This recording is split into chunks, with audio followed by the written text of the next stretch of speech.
Assalamualaikum warahmatullahi wabarakatuh. Perkenalkan, nama saya Anggun Putri Zahwa, NIM 231110301171 dari Prodi Pemanfaatan Sumber Daya Perikanan. Di sini saya akan menjawab soal ujian yang Bapak berikan. Di sini saya akan menjawab jawaban nomor 1. Habitat relung dan pertumbuhan organisme akuatik memiliki hubungan yang erat. Habitat relung mengacu pada posisi atau peran spesifik yang diambil oleh suatu organisme dalam ekosistem tertentu, termaksud faktor-faktor fisik, kimia, dan biologi di lingkungan tersebut. Namun, konteks organisme akuatik, habitat relung mencakup hal-hal seperti kedalaman udara, suhu salinitas, kadar oksigen, dan ketersediaan makanan.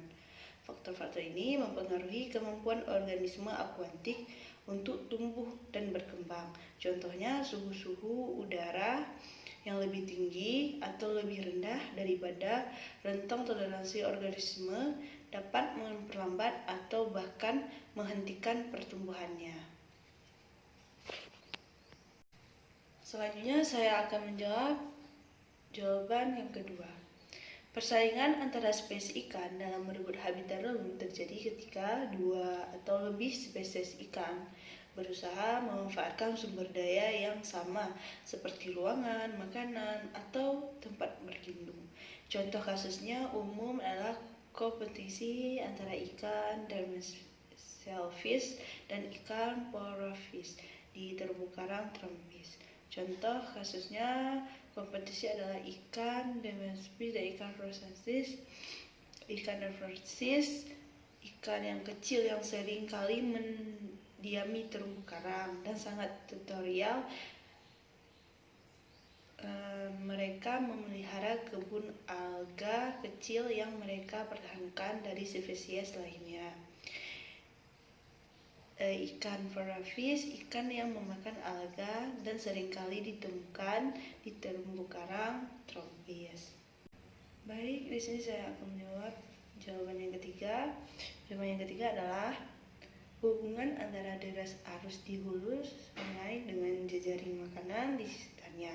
Arus yang kuat dapat mempengaruhi distribusi organisme seperti plankton dan ikan yang menjadi bagian dari rantai makanan. Perubahan kecepatan aliran dapat mempengaruhi ketersediaan nutrisi, sedimen, dan habitat, yang pada gilirannya mempengaruhi populasi organisme dan interaksi antara spesies di ekosistem tersebut. Baik, jawaban yang keempat adalah hewan akuatik di daerah muara menghadapi tantangan besar karena perubahan salinitas yang terjadi akibat pertemuan air tawar dan sungai dan air laut. Untuk bertahan hidup dalam kondisi yang sangat fluktuatif ini, hewan akuatik berkembang beberapa strategi adaptasi baik secara fisiologis, perilaku maupun morfologis. Berikut secara umum adalah beberapa strategi adaptasi ditemui pada hewan akuatik di daerah muara. Omeregulasi dan fleksibel. Hewan akuatik di muara seperti ikan dan invertebrata memiliki kemampuan omeregulasi yang sangat adaptif. Mereka dapat menyesuaikan salinitas tubuh mereka agar tetap seimbang dengan lingkungan yang berubah-ubah. Jawaban kelima adalah perubahan perilaku kawin di antara spesies hewan, terutama ikan dan organisme akuatik, dapat dipengaruhi oleh keadaan kualitas udara, termasuk kejernihan udara.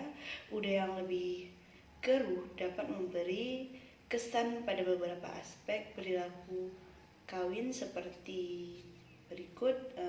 Pengurangan visibility, udara yang keruh mengurangkan jarak penglihatan yang dapat menghalang hewan dari melihat pasangan potensial mereka.